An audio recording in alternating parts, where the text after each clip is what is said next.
Hey everyone, it's Clint. Welcome to Sweetcast. I don't need to tell you this, but there are way too many publishers out there. It seems like there's as many publishers as there are comics. That can be a really bad thing. It can be problematic, even if I can say that. But it's also necessary. And I think if you're making any comics, you're probably going to have to make your own publisher as well. Before we dive into this, let me let you know that Downcast Rise and Fall, this is volume 2 of Downcast, is live right now on Indiegogo.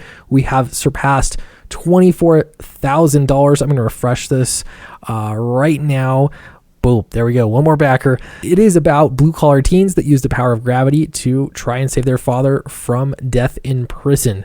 So check it out in the link in the description below. All right, so there's this interesting trend that almost as frequently as you see comic book shops closing down, especially, I know Bleeding Cool, for all the problems I have with Bleeding Cool, I'll give them this. They actually highlight the comic book shops that are going out of business. So kudos for that. But every time there's a comic book shop that closes up, it seems like there are 3 new small independent publishers that spring up out of nowhere.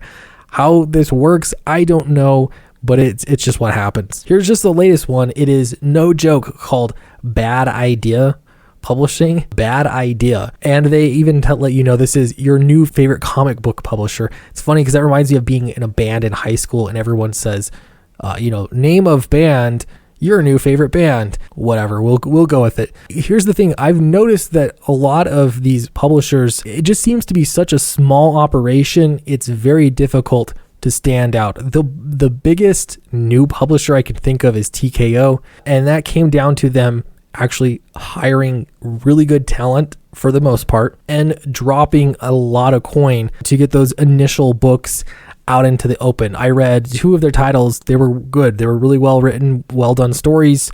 My only complaint is I'm not sure I'm a fan of the whole binge reading format once I got it and got into it.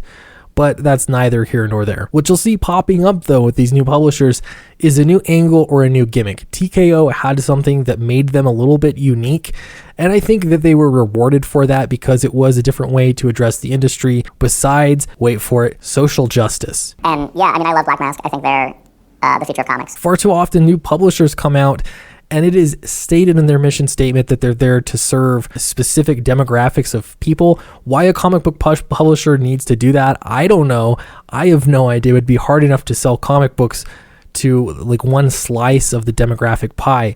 It seems like there would be better ways to set yourself apart as a publisher, but what do I know? So here's also maybe Alternate Empire. This is brand new, 29 followers on Twitter so far. This is Eric Esquivel's publisher, and they specifically say that they are dedicated to creating top tier quality comics for the Latinx, how do you say that? Latinx?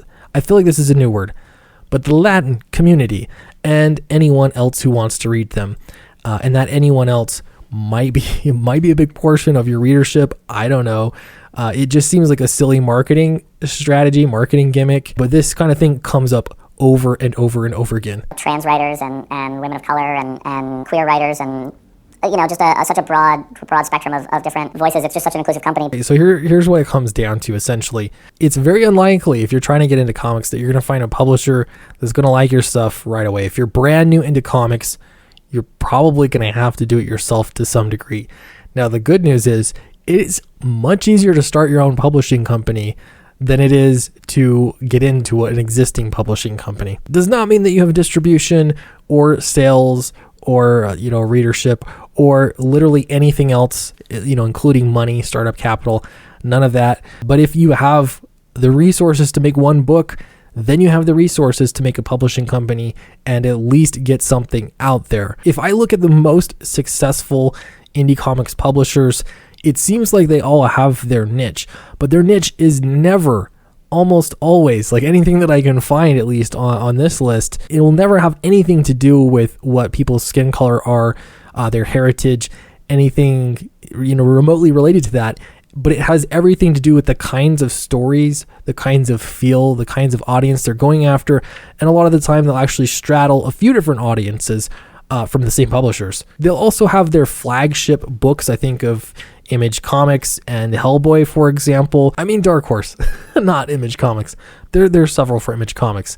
Dark Horse, I'd say, is Hellboy. There are several others. Dynamite Entertainment, I think of Red Sonja right now, and also Vampirella. The idea here is that once you have your flagship kind of story, you can find that niche that you settle into. But this is the way that it should work. You don't determine the niche before you start selling books. Once you start selling books, if you can make a successful flagship book, then you can demonstrate that there is a market for that kind of book. There's an audience of people that might be interested in the kind of stuff that you're creating. So rather than tie yourself down to a very specific kind of publisher, you're going to have to make your own publisher if you're going to do it. But I think the best route to go is just publish one book.